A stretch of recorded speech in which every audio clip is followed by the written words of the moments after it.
when we were talking, we were sitting with Pat Baker, who you just mentioned about the pickups. Right. Yeah, he's a great player. Yeah, he's a fantastic player, and he also heads up our DMT, Dean Magnetic Technologies pickup division. So he's kind of the brainchild behind all of our stuff, and we work closely with our artists like Mike and Vinny and Michael Schenker and all these guys to develop these pickups. But when Lewis, we were kind of goofing around with him. If you could give just a general thing that you see, because you see a million guitar players all over the world, something that you feel is maybe not is commonly overlooked as guitar player. Yeah. They jump ahead, and it's like, man, if you take a couple steps back and you think in your mind, man, this is something a lot of players overlook that really makes a difference in their playing. That's a great question. Here's the phrase: paralysis through analysis. And here's what I find. I don't have a guitar pick in my hand right now, but I read this online, and I find more players obsess with whether they should use their wrist or their elbow when they pick, or resting your hands on the guitar versus having a free-floating system. And this is the thing this is where I've really found that is the only common denominator of great players. For example, if you play guitar, if you played this guitar, you would hold it differently. If Mark Tremonti played it, Vinny Moore played it, if Michael Schenker, it doesn't matter. All of us hold a guitar differently. Sure. And so, but I found great players do one thing. They limit the motion between their thumb and their index finger. So when you're playing fast, it's usually like this. It can be like this, it can be like this, but they limit this motion. Right. How you do it is unnecessary. Because I had this young kid at a show just recently, and he played for me, and he got embarrassed because he didn't think he played as well. Right, sure. And I was, here. I think he might be embarrassed playing in front of you, But I watched him play, and he goes, I'm not sure if I'm using my elbow right in my wrist. I don't watch that. Right. Because I asked him one question: does it hurt when you play? He's like, no. Okay, so you're doing it correctly. But when he was playing, he didn't hold a pick like me. He didn't look like me when he was doing it. But we did the same thing.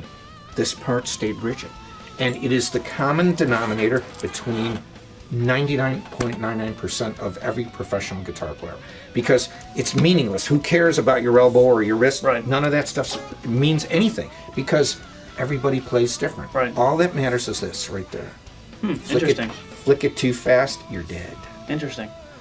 Yeah, it's funny. It's funny you mentioned that.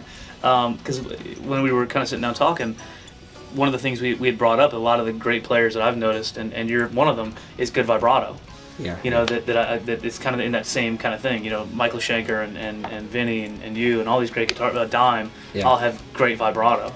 And that's one of the things that we kind of talked about with some of the guitar players kind of getting ahead of themselves sometimes. Well, that's another common denominator. For example, when you see like a lot of shred guitar players, they might be able to do these mondo stretches and 4 notes per string and all this stuff.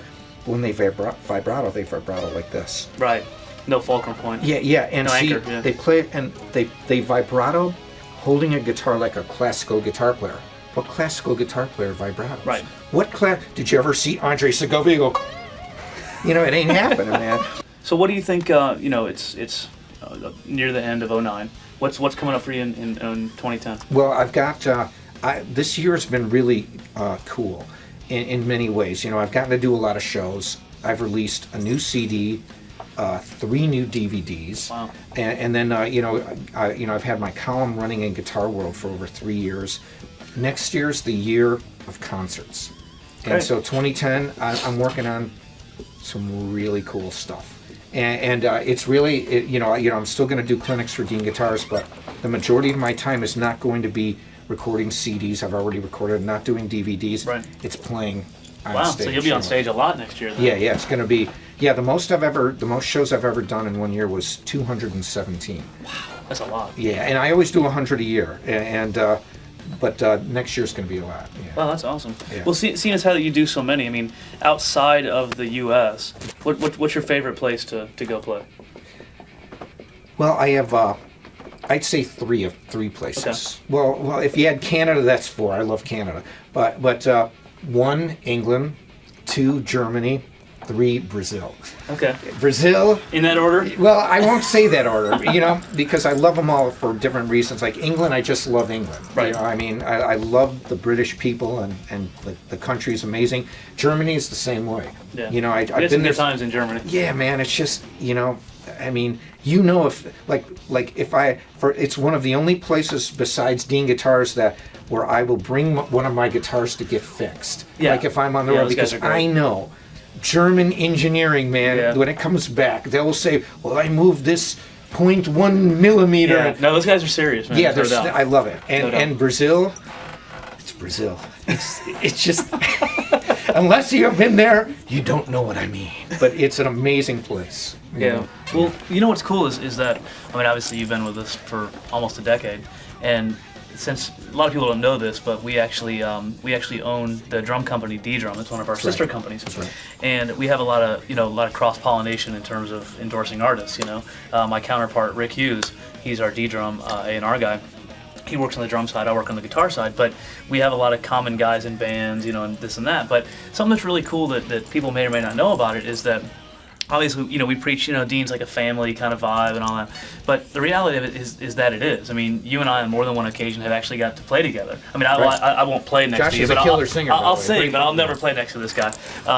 We did it at Music Messe. That's right. In Germany. That was a great show. Thousands of people It was at that show. fantastic. I mean, going on after Paul Gilbert and before, was it Lukather? Yeah, Lukather. mean, Yeah, it's just it was like, the trio of guitars. I had to wear black pants because I figured if I pissed myself, no one would see. But no, we did that, and then Carmine Apiece played drums. Yeah, and then we brought Uli. John Roth came Yeah. up and played guitar, and then I think we did it again. Elliot on bass. Elliot played bass, and we did it again since then. Yeah, we did it it was at Beat Street. Beat Street. That's Yeah. it. That's it. Yeah, that was the one in Baltimore. That's right. Yeah, so we came up and did that. So it's cool because it's not only it's not just a business kind of a deal. Everybody gets to hang out and you got the CEO / owner of the company learning Cactus tunes which is one of his favorite bands and Cream songs and all these things and getting to jam. So I've kind of gotten to it's exciting for me getting to play with these great players. Well, it reminds me of how many CEOs of big guitar company can really play? That's it. You know what I mean? It's one thing to say you play, and Right. it's one thing to noodle around. Right. It's another thing to get up on stage and not screw up. That's and it. really play. That's it. Elliot's a player. He is. That, and I mean, look at you. You're the head of artist relations. You sing great. You play guitar. Well, thank you. And then D-drums, I get to meet people like, Carmine and Ray. Yeah. And, Vinnie Paul. Yeah. He's a D-drum guy. Yeah, but And- it's a lot of fun. I think that's what makes it different. No, it's great. It's great. I mean, and you've done it for us numerous times. But we do the Dean Owners of America. Oh, yeah. Meeting in Tampa. Every I think year. I need a thing that says "I survived DOA." I'm man. telling you, man. That's the thing. I mean, well, see, that's the Yeah, problem, man. you're You put a nice, bunch too. of rockers in an open bar, man. That's a little dangerous. Well, Mike, man, I appreciate you, sitting down and shooting the breeze a little bit Oh, here. it's It's cool, been a Jeff. blast, and it was definitely worth making the trip from Tampa. And so there'll be some exciting stuff coming up in 2010. Where can people find out about what you got going on? Angelo.com. That's my website. I'm on Facebook Yeah. and MySpace, and I've been trying to stay away from Twitter. I don't know if I can do it anymore. It's tough, man. Yeah, yeah, I mean, have I'm you already people getting it- been busting you up about it? Yeah, because Really? I'm addicted to Facebook as it is. You know what I'm finding? All over the planet, there's these. Like I'll get on Facebook, it'll be tagged, and there was a picture. It's on my Facebook page. This dude. And I'm thinking, did I gain 30 pounds and grow a beard? And so all of a sudden, this guy's playing a double guitar, No. shaped exactly like this with a really cool paint job. Where do these things come from? Yeah, he's from Indonesia.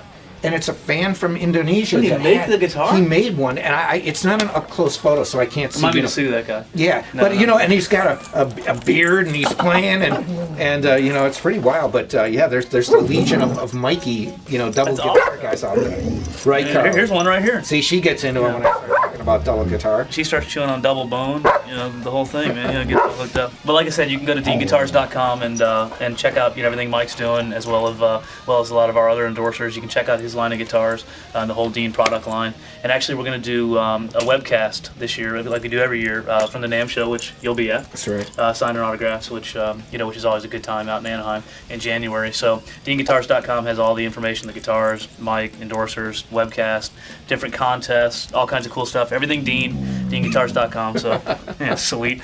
So, anyway, thanks again, dude. I appreciate it, man. Okay, thanks, Jeff. Thanks, man.